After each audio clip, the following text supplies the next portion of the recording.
Halo football lovers, kembali lagi di Starting 11 News. Seperti biasa, kami akan terus menyajikan informasi seputar dunia sepak bola spesial untuk Anda. Gelandang Manchester City, Jack Grealish, terlibat friksi dengan pemain Southampton, Oriol Romeu, ketika kedua tim berduel dalam lanjutan Liga Inggris 2021-2022 di St. Mary's Stadium Minggu 23 Januari. Romeu menuduh bintang Inggris itu bermain-main setelah tackle dari Sean Bednarek. Wasit Simon Hooper harus menenangkan kedua pemain. Manajer Southampton, Saint Rob Hasenhout, kemudian menyarankan Grealish melanjutkan gelut setelah peluit akhir. Grealish menunggunya di terowongan karena beberapa hal yang terjadi di luar lapangan, kata Hasenhout kepada Sky Sport. Pada akhirnya, Grealish dan Romeu bicara baik-baik sehingga keduanya tetap berdamai. Pelatih Arsenal Mikel Arteta angkat bicara tentang cedera yang dialami oleh pemainnya Takehiro Tomiyasu. Seperti diketahui, Arsenal baru saja bermain imbang 0-0 kala melawan Burnley di Liga Inggris. Jelang laga, klub asal London Utara tersebut berbagi kabar kurang sedap kepada wartawan berkaitan dengan cederanya Takehiro Tomiyasu. Pelatih asal Spanyol tersebut menjelaskan jika cederanya Takehiro Tomiyasu terjadi setelah laga melawan Liverpool. Tomiyasu mendapat masalah pada betisnya dan membuatnya absen pada laga melawan Burnley.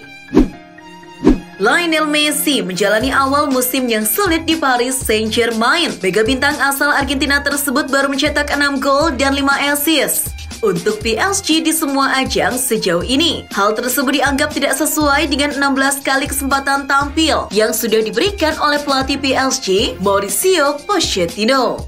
Namun, Karim Benzema memiliki pendapat berbeda terkait situasi Messi ini. Menurut striker Real Madrid itu, orang-orang yang mengkritik Messi tidak mengerti apa-apa tentang sepak bola dengan ia mendukung bintang PSG tersebut untuk meraih kesuksesan di Prancis.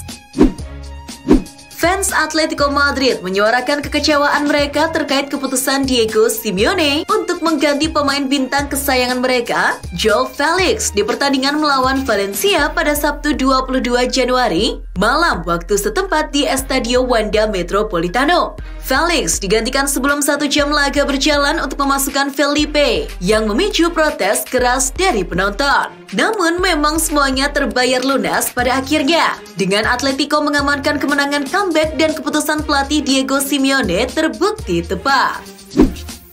Carlo Ancelotti kembali memuji Casemiro. Menurutnya, gelandang Real Madrid sebagai pemain yang unik. Keunikan yang dimaksud pelatih Madrid adalah karakteristik bermain Casemiro.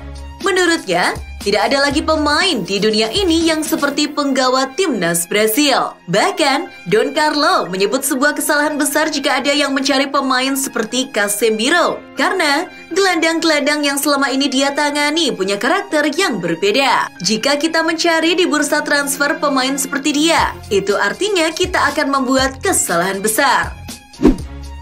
Masa depan Eden Hazard menjadi sorotan seiring performanya yang belum sesuai harapan. Tak heran, muncul kabar yang menyebutkan bahwa pemain internasional Belgia itu akan segera meninggalkan Santiago Bernabeu, markas Real Madrid. Sejumlah klub mulai dihubungkan dengan Hazard, tetapi sang pemain berpotensi kembali ke Premier League, kasta tertinggi Liga Inggris. Namun, Carlo Ancelotti menepis rumor tersebut. Pelatih asal Italia ini menegaskan bahwa pemain 31 tahun itu tidak akan pergi pada musim panas 2022.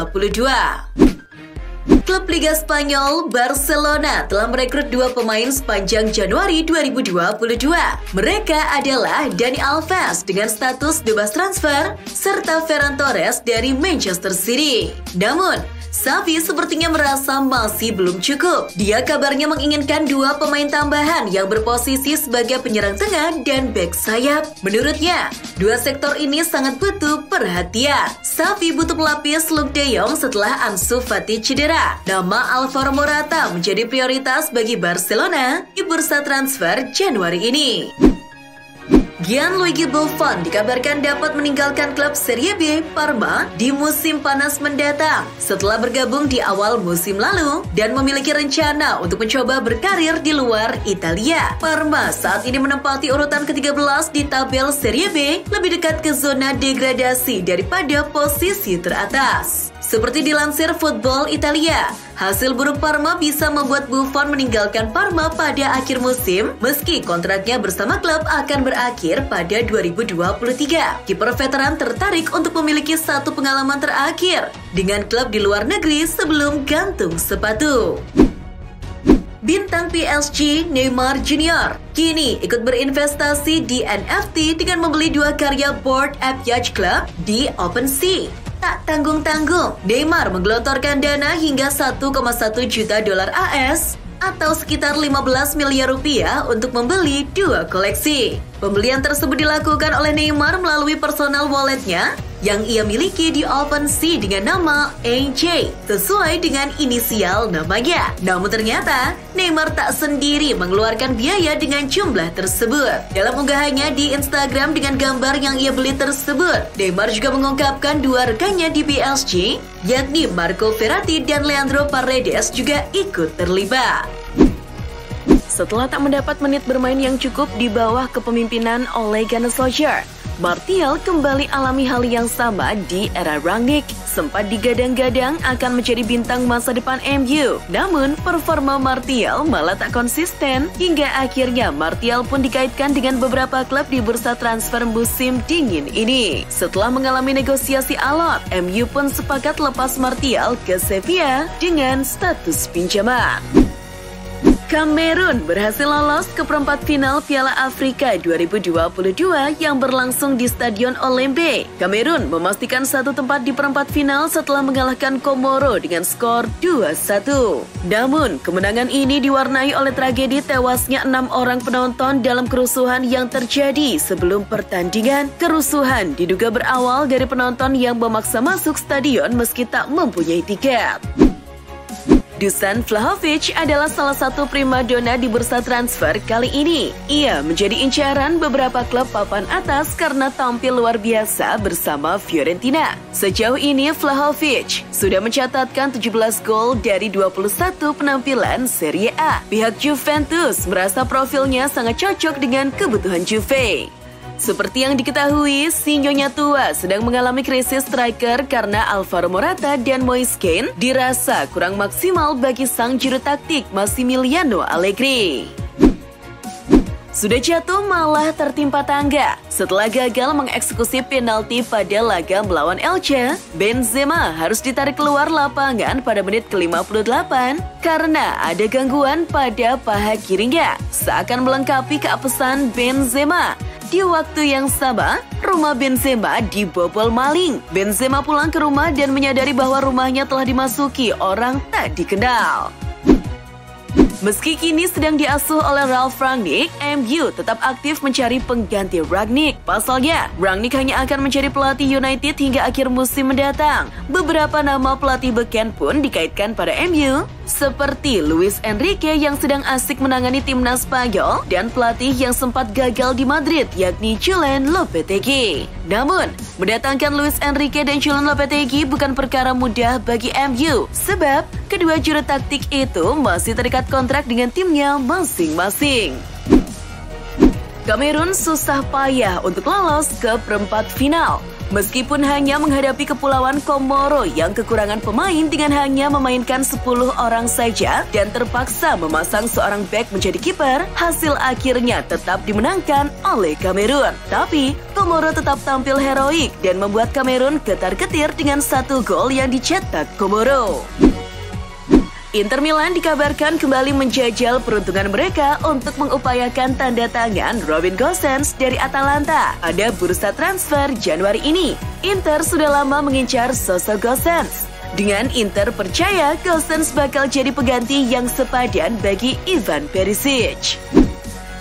Dengan adanya kabar PSG yang berminat memboyong Tanguy Ndombele, Mauricio Pochettino memberikan tanggapan. Pochettino disebut berminat mendatangkan mantan anak asuhnya yakni Tanguy Ndombele. Namun, Pochettino tetap merespon secara diplomatis. Ia berusaha mendinginkan rumor yang ada dengan menyampaikan bahwa ia belum mau membahas pemain yang masih merupakan milik klub lain.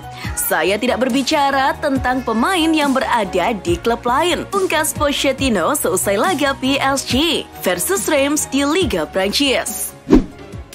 Liga Inggris kembali memakan korban. Kali ini yang jadi korbannya adalah salah satu pelatih kawakan, Claudio Ranieri. Watford resmi menyingkirkan Ranieri dari kursi kepelatihan. Penampilan buruk Watford selama ini yang jadi alasan tim tersebut memecat Ranieri. Dewan klub merasa di pertengahan musim jadi waktu yang tepat untuk melakukan pergantian peran pelatih. Jadi pelatih baru akan mempunyai waktu yang cukup untuk beradaptasi dengan skuad. Karena pertandingan leg pertama babak 16 besar Liga Champions melawan Real Madrid hanya menyisakan beberapa minggu lagi, Mauricio Pochettino melakukan pengawasan ketat terhadap pemulihan cedera yang dialami oleh bintang Brasil, Neymar. Kami belum tahu, kami harus terus mengikuti perkembangannya. Dia harus terus berlari minggu depan. Meskipun Borussia Dortmund sukses menaklukkan tuan rumah Hoffenheim dengan skor 3-2 dalam lanjutan Bundesliga, namun kemenangan Dortmund harus dibayar mahal dengan sang striker Erling Haaland menjadi tumbal kemenangan timnya. Haaland dipaksa keluar pada paruh kedua karena mengalami gangguan pada ototnya. Ia perlu perawatan dan pemeriksaan lebih lanjut dalam beberapa hari mendatang. Haaland pun diperkirakan akan absen di beberapa laga selanjutnya bersama Borussia Dortmund. Sekali dayung, 2-3 pulau terlampaui. Begitu kira-kira situasi The Magpies sekarang. Pasalnya, Newcastle bisa mendapatkan jalan mulus ketika berusaha mendatangkan Dele Alli. Seperti yang diketahui, Dele Alli mempunyai agen yang sama dengan dua rekrutan anyar Newcastle, yakni Kieran Trippier dan Chris Wood. Eddie Howe belum puas dengan datangnya dua pemain tersebut dan berniat ingin segera merampungkan transfer Dele Alli. Jules Koundé sudah lama dikaitkan dengan beberapa klub Liga Inggris, salah satunya tim London Biru, Chelsea. Transfer ini bisa saja terjadi apabila Chelsea mau sedikit merogoh kocek lebih dalam untuk Koundé. Pasalnya, The Blues yang ingin melakukan perbaikan di lini belakang sebelum jendela transfer Januari ditutup. Jules Koundé diproyeksikan untuk menggantikan posisi Andreas Christensen yang masih belum mau memperpanjang kontraknya di Chelsea. Meskipun klub-klub Eropa seperti Marseille, PSG, Juventus, dan AC Milan naruh minat pada sosok striker Arsenal, namun klub Arab Saudi Al Nassr adalah satu-satunya pihak yang telah membuat tawaran untuk Aubameyang. Al Nassr berniat untuk meminjam Aubameyang dengan opsi pembelian di akhir musim. Dengan pemberitaan semacam ini, seperti yang dikutip dari Sky Sport, Aubameyang lebih memilih untuk tetap bermain di kompetisi Eropa daripada harus ke Arab Saudi bersama Al Nassr. Adama Traore sudah menjadi target Spurs sejak ditangani oleh Nuno Espirito Santo, namun minat itu tetap ada meski kursi kepelatihan sudah berganti ke tangan Antonio Conte. Kabarnya, Tottenham Hotspur segera meresmikan pemain sayap Wolverhampton Wanderers tersebut usai mencapai kesepakatan senilai 20 juta pounds atau sama dengan 387 miliar rupiah. Dan itulah informasi seputar dunia sepak bola spesial dari Starting 11. Buat kamu yang gak mau ketinggalan berita terupdate dan terbaru seputar dunia sepak bola, jangan lupa untuk like, share, dan subscribe. See ya!